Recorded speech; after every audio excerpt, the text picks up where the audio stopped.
The Denver Broncos are rolling after they beat the Atlanta Falcons in blowout fashion. Bo Nix knocked on the door and then kicked it in. We'll recap the Broncos' big-time victory over Kirk Cousins and the Falcons here on today's episode, Locked On Broncos.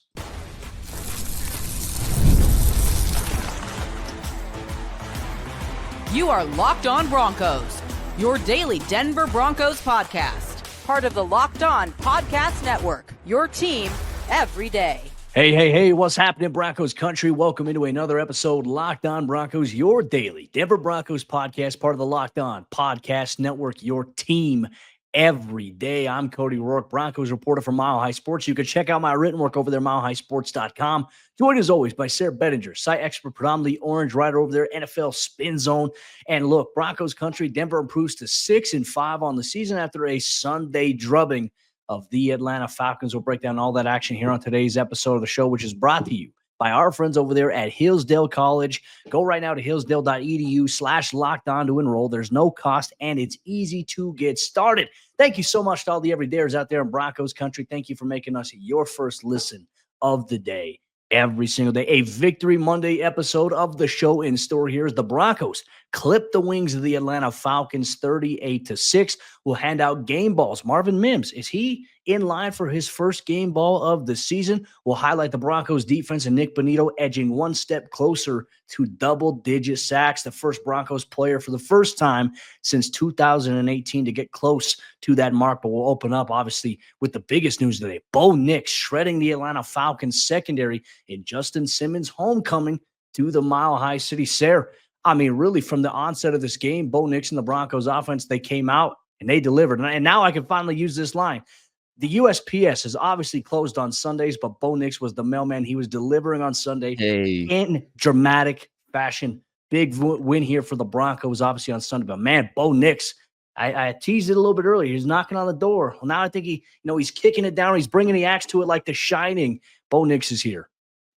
Bo Nix is here. He has arrived. He is him, whatever you want to say. Bo Nix, the franchise quarterback of the Denver Broncos. He's leaving, absolutely no doubt. And I know I'm not the first to say this joke, Cody, but you know what? Let's add NFC South champions on top of it all for the Denver Broncos. How about it? They're 4-0 against the NFC South after the 38-6 win against the Falcons. But look, Bo Nix is the big story from this game, obviously, with over 300 yards. I believe the very first time he's gone over 300 passing yards in a game, Cody. So 4 passing touchdowns in this one for Bo, and it was just a masterful performance from start to finish. We knew the Falcons were a little bit weak defensively, especially against the pass, well, in the pass rush department for sure, and Bo Nix has done a tremendous job this year of kind of carving defenses when he's got time in the pocket, especially. So to see him go out there and do that from the very first drive, the Broncos putting together a beautiful touchdown drive right away, Bo Nix making sure that the Falcons knew,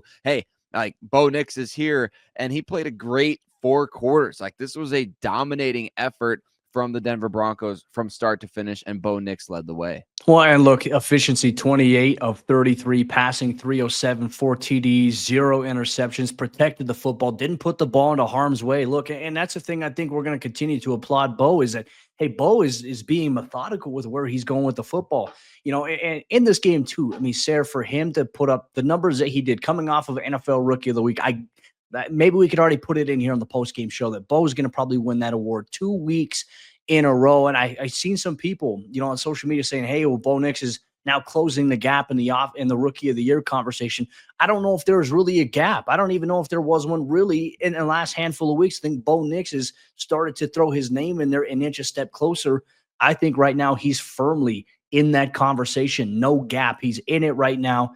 This was a great performance to see. And look, I think another thing too, Sayre, just the distribution we are seeing from Bo this season. 10 different receivers caught a pass from Nix in Sunday's win, 38-6 fashion here. Obviously, the one guy who led the way, Cortland Sutton, 7 catches, 78 yards, but it was Devon Vele, I felt like, was the standout guy early on to give the Broncos some momentum. And it all came on what I felt like was the throw of the game here, Sayre. There were a couple nice throws in this game, but it was really in that 2-minute warning. Right before half, you're trying to drive downfield because the Falcons, they get the ball to open up the second half. Bo just ripped a freaking shot across the middle of the field to Devon Vele, who really Jesse Bates was closing in. You couldn't have had a more perfect throw there by Bo. 33 yards, moving the chains for the Broncos. Not only is Bo impressive, but man, he's getting everybody else involved. That right there is fun to see. Ultra level of confidence displayed in Sunday's win.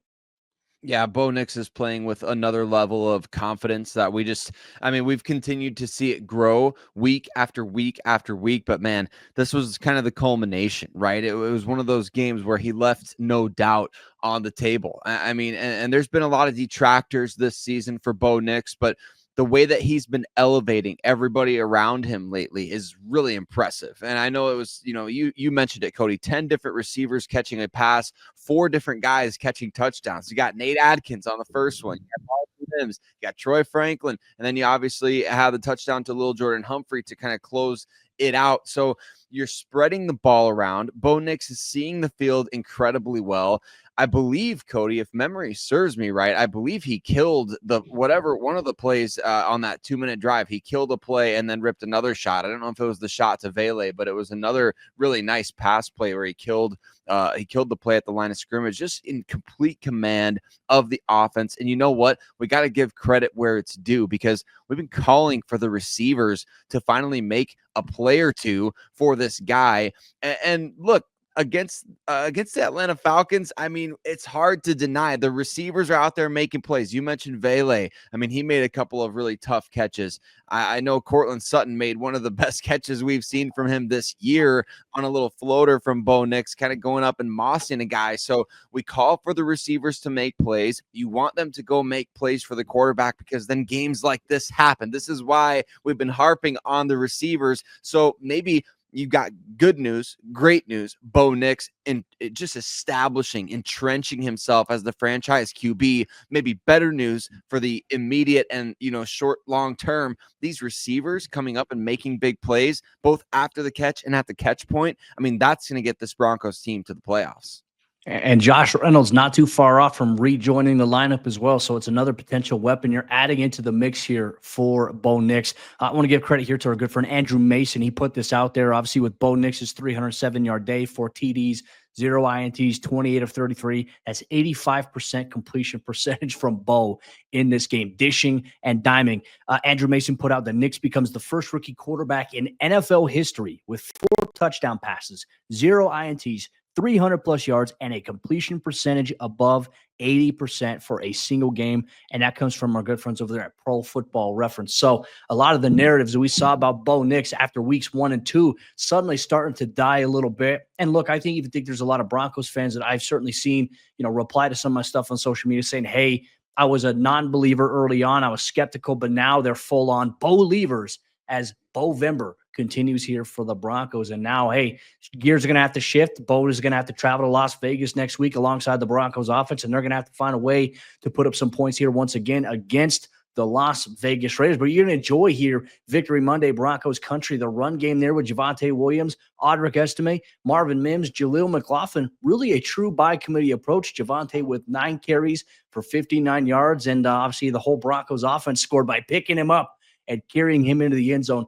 This was an efficient outing by Denver offensively. And Sayre, look, I want to harp on this another week. 2 weeks in a row, the Broncos offense has been great on third down, 6 of 11 in this game. That's efficiency, over 400 yards of offense. Bo Nix, a big proponent of that. Great operation of the scheme here for Sean Payton. It was in his bag a little bit with some of the play calling designs he had up. There's still some more things that we have not yet seen from Payton, Bo Nix, and this Broncos offense. But we are curious, as always, Broncos Country, for your thoughts on Denver's performance in the 38-6 victory against the Atlanta Falcons. Make sure you let us know here on Locked On Broncos. But what did the Broncos defense do so well against Kirk Cousins and that Atlanta Falcons offense that could put up points and could put up yards through the air? Denver stymied them. How did they do it? Well, one guy off the edge is one of those biggest keys. We'll highlight Nik Bonitto and his performance and how Denver got it done in Sunday's win. Here on today's episode, Locked On Broncos. Today's show is brought to you by our friends over there at Hillsdale College. And time is our most precious commodity, so don't waste it scrolling through the same mind-numbing content for hours and hours. How can you spend it wisely to improve yourself? Education is the key. Would you go back and learn history, economics, the great works of literature? Well, you can inside of Hillsdale College, where they're offering our listeners here, Locked On Broncos, more than 40 free. That's right, free online courses that include the Constitution 101, the meaning and the history of the Constitution, introduction to free market economics, the rise and fall of the Roman Republic, and a handful of other courses that you can access anywhere on the go, once again, for free inside Hillsdale College. It's time to refresh. If you learned this in school, but it's been some time, Hillsdale allows you to bridge that gap and continue your learning for free. So on all of Hillsdale's courses, they are self-paced so that you can start whenever. You can tune in wherever you're at. Plus, you can go deeper with readings, quizzes, discussions, or you can just enjoy the lectures. So go right now to hillsdale.edu/lockedon to enroll. There's no cost, and it's easy to get started. That's hillsdale.edu/lockedon to register. hillsdale.edu/lockedon. Today's show is also brought to you by our friends over there at Prize Picks. And as you all know, Prize Picks is daily fantasy sports done the right way. And you can win real money with Prize Picks. With over 10 million members and billions of dollars in awarded winnings, Prize Picks has made daily fantasy sports accessible to all, including yourself. You just pick more or less on at least 2 players for a shot to win up to 100 times your cash. So run your game all season long on Prize Picks. Prize Picks, they put their members first. So all withdrawals, they're fast, they're safe, and they're secure. And when my picks hit, I get my money in as quick as 15 minutes. And they now offer Venmo for quick and easy deposits and withdrawals this season. Sign up today and get $50 instantly when you play $5. You don't even need to win to receive the $50 bonus. It's guaranteed. Prize Picks is the best way to win real money this football season. Which players are going off? Which players aren't? Make your picks in less than 60 seconds and turn your sports opinions into cash here today. So check it out. Download the app today and use code LOCKEDONNFL to get $50 instantly after you play your first $5 lineup. Download the app today and use the code LOCKEDONNFL to get $50 instantly after you play your first $5 lineup. Prize Picks, run your game. The Denver Broncos shut down the Atlanta Falcons offense, an offense that at times this season has been downright dominant. A couple of games over 450 yards, one game over 550 yards. How did the Denver Broncos shut them down? And hey, we got to talk about Nik Bonitto, the sack artist for the Denver Broncos. We're going to be breaking down the defensive performance of the Broncos' dominating victory over the Atlanta Falcons in this Victory Monday episode. Locked On Broncos. Thanks so much to every single one of you out there that makes Locked On Broncos your first listen of the day. Cody and I truly do appreciate every single one of you so much for making us part of your day, for making us part of your lives, however you choose to do so. We are excited, as everybody is out there, that the Broncos are playing well and that they have a shot at the playoffs this season. So continue to rock with us all season long. Subscribe if you haven't already done so. Cody, let's talk about this Denver defense, because they've been one of the biggest stories all year long with the Falcons coming to town. You kind of had to worry about, well, Kirk Cousins. I mean, he's been slinging the ball a little bit this year, obviously, in his new city. He's got Bijan Robinson out there at the running back spot. You got Drake London, Kyle Pitts. The Broncos did their best, Houdini or choose your magician kind of, in this game, Cody, because they made those guys pretty much disappear for this game. How did the Denver Broncos defense pull it off in this big time win? Well, they were much more efficient on third down. That was a big area of emphasis coming into this week's game. I know that, talking to several players, they felt like last week against Kansas City, they had a good third down plan against the NFL's best third down offense led by Patrick Mahomes. And still Mahomes found ways to make plays on third down, right? Using his legs and his mobility. And the biggest thing this week was, hey, we have to find a way to get after Kirk Cousins. That's what Broncos players told me. And we have to be better on third down. Well, they were drastically better on third down in this game. They held the Falcons in total to 4 of 13 in that department. And look, a little bit early on, I'd say one thing we saw from the Falcons, that they were testing Denver a little bit, right? There was a couple of chunk plays. I know that they had on their first opening drive, they had a catch that Denver allowed of 16 yards, a catch and run of 10 yards. But Denver's defense, they held firm because penalties backed the Atlanta Falcons up early on. I felt like Denver holding up in those situations was big, because there were a couple times where Bijan Robinson, early on was looking a little shifty, making some extra cuts. And there was a time early in that first drive where they were getting like 5 yards a pop. And then Drake London is coming up and making some plays like, okay, hey, this could be a back and forth game. And then Denver said, nah, we're not going to let it be close. And they held firm and they found a way to get off the field on third down, which I think was one of the more important elements from them in this game. Jaquan McMillan coming up and leading the Broncos with 9 tackles on the day, several passes defensed. And look, you're going to get, attacked a little bit there. Devin Key getting the start in place of Brandon Jones, who missed this game. So, I mean, Sayre, for Denver to come into this game, I felt like last week they were looking to say, hey, we didn't like how we played against Kansas City, even though the defense really wasn't the reason they lost that game. But they were like, hey, we need to come out and respond. And the Broncos defense did so in a big way. And Nik Bonitto was a big reason why. Nik Bonitto consistently seems to be a big reason why the Denver Broncos defense having success, right? I mean, a couple more sacks in this game, 2 tackles for loss, kind of just living in the backfield there for the Atlanta Falcons, which you absolutely love to see. The Denver Broncos defense this season, Cody, I just feel like desperately need. We talked about it in the offseason, right? Like, do the Broncos have a Batman off the edge, or do they just have a bunch of Robins? Do they even have a Robin, right? And you and I kind of talked about that, like this need or the perceived need to potentially go out and get somebody to be that Batman guy. Well, hey, it looks like the Broncos might have a couple of Batmans. They might have some competition for Batman. We might be looking at, Christopher Nolan Batman and Matt Reeves Batman out there with Nik Bonitto and Jonathan Cooper doing their thing, because Nik Bonitto came into this game with 7 sacks, like you mentioned earlier, Cody. Now he's pushed it up to 9 this season. So this is one of those guys that can really impact a game. And I'm just waiting ever so patiently for one of these footballs to pop loose when he gets back there, because I'm shocked that it hasn't happened lately. I think it's only a matter of time before some of these hits that Nik Bonitto's getting result in game-altering turnovers for the Denver Broncos. Bookmark that one right there. We'll see if it comes into play here in the near future. I was catching up with Nick after the game, and look, right before his first sack, and I tweeted this as it was happening, on the play before he got his first sack of the game on Kirk Cousins. I mean, he burst through the line of scrimmage like a bat out of hell, and he was held, like visibly held. And I watched the back judge grab his waistband to go throw the flag, but because I think it was a 1-yard loss, he removed it. He didn't even throw the flag there. Nick said he saw that as well. And then the next play, ball don't lie. He bursts off the offensive left side, the defensive right side, and he sacks Kirk Cousins. And then, hey, he got another one against Michael Penix Jr. a little bit later on the fourth quarter. And man, that kid, hey, he can sling the football. He's got a good touch on it, good velocity with his throws. Check out Locked On Falcons, see if there's any debate or discussion going on with that. But I would say this. Denver's game plan to come in here and limit the explosives. They did a really good job in that. Pressure was obviously a big part of that. Nik Bonitto, 2 sacks.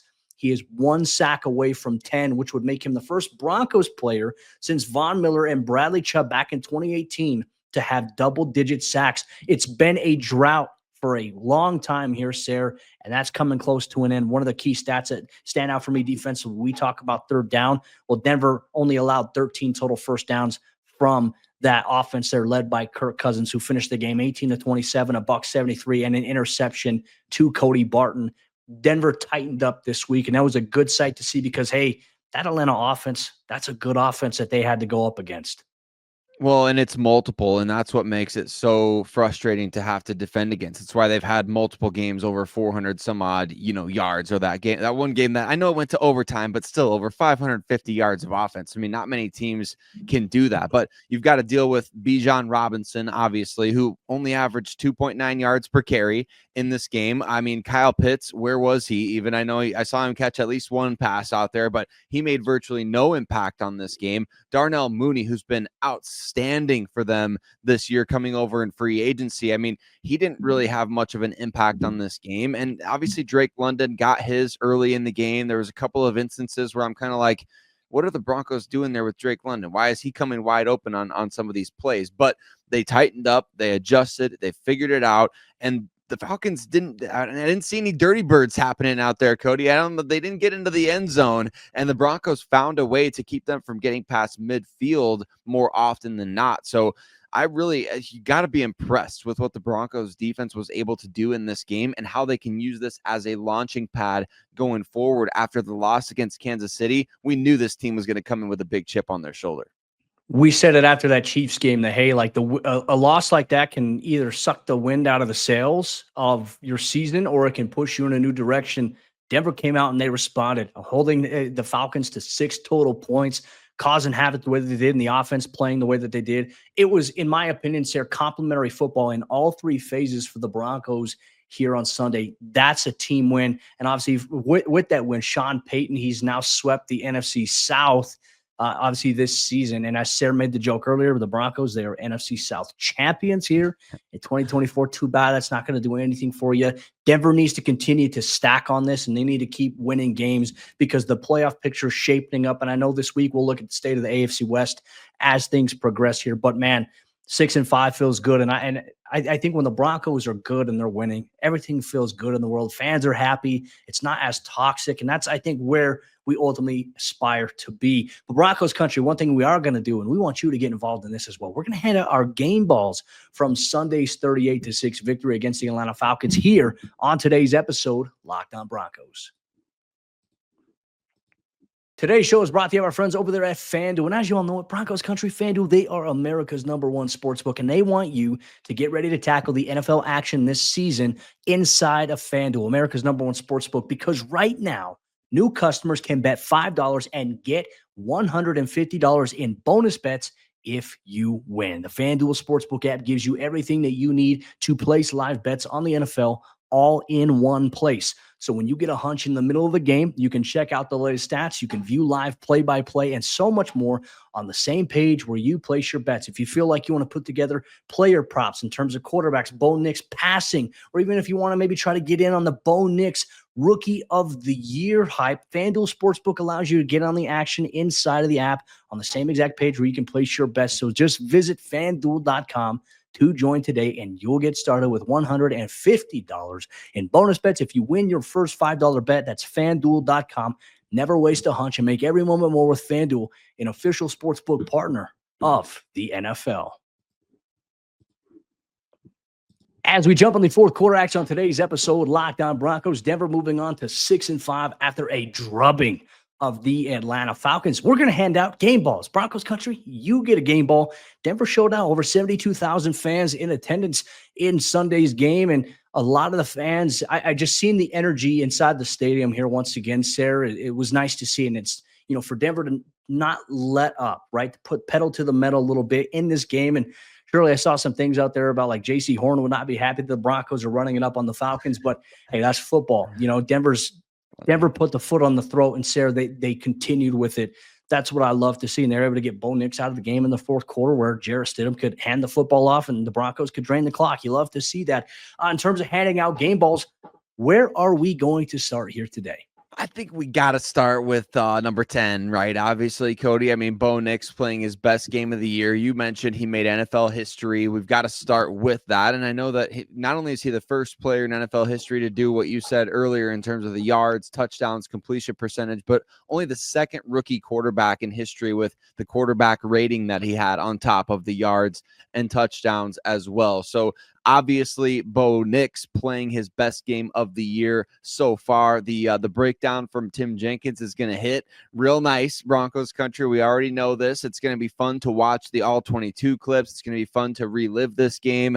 And Bo Nix is really just making huge strides at the perfect time because it's the playoff push and you need your quarterback to step up, especially after, I know we bring up that game against Kansas City. It sucks. It hurt. It was awful. It was terrible to have to go through, but man, to see your quarterback respond this way with this type of game, just mistake-free football, putting the ball in the right spot, giving his receivers chances to make plays, and those receivers responding by making plays. Man, Bo Nix is a great leader for this team, Cody, and he's just that dude out there. I know Pat Surtain said it after the game. He's him, and I know Pat was talking MVP type stuff. Yeah. But man, I mean, it's definitely a game ball worthy, and certainly, I think you mentioned earlier, Cody, that he's in the thick of the Rookie of the Year conversation, no doubt. I think he is the front runner at this point. I think Broncos Country will agree with you. Bo Nix gets one of the game balls. Defensively, I'm going to hand out one here to Nik Bonitto, obviously, for his performance and how he's been able to stack it at edge rusher. Even talking to Nick after the game, he said, I've never had double-digit sacks in my career ever, like dating back to high school, dating back to college. He said, I've never had that. He said, this will be the first time if I can get to that 10, which, hey, all the games remaining, he still has a great chance to be able to do that. 1 sack away for Bonitto. I feel like that would have been the cliche one to answer.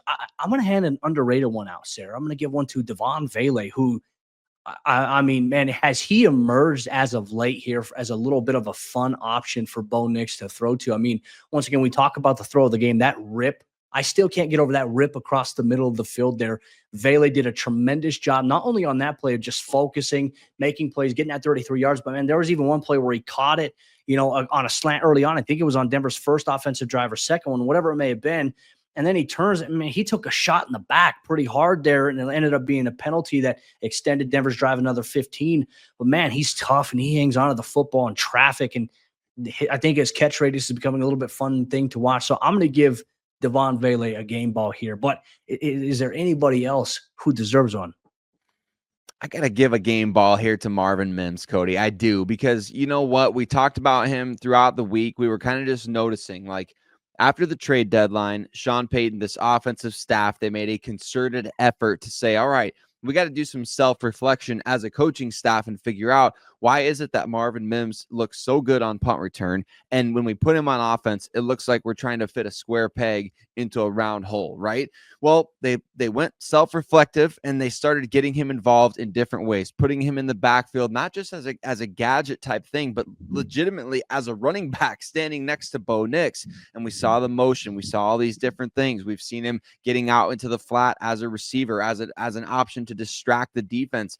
That worked out pretty well. But in this game against the Atlanta Falcons, he was actually getting the ball. So 3 carries for 4 yards with a long run of 6 yards. Nothing crazy there, but 2 catches for 49 yards, including one that was a touchdown on a screen pass. Very, very nice there. In the third quarter, I believe, is when that play, or maybe at the end of the first half, was Marvin's, and Troy Franklin's was the one at the end.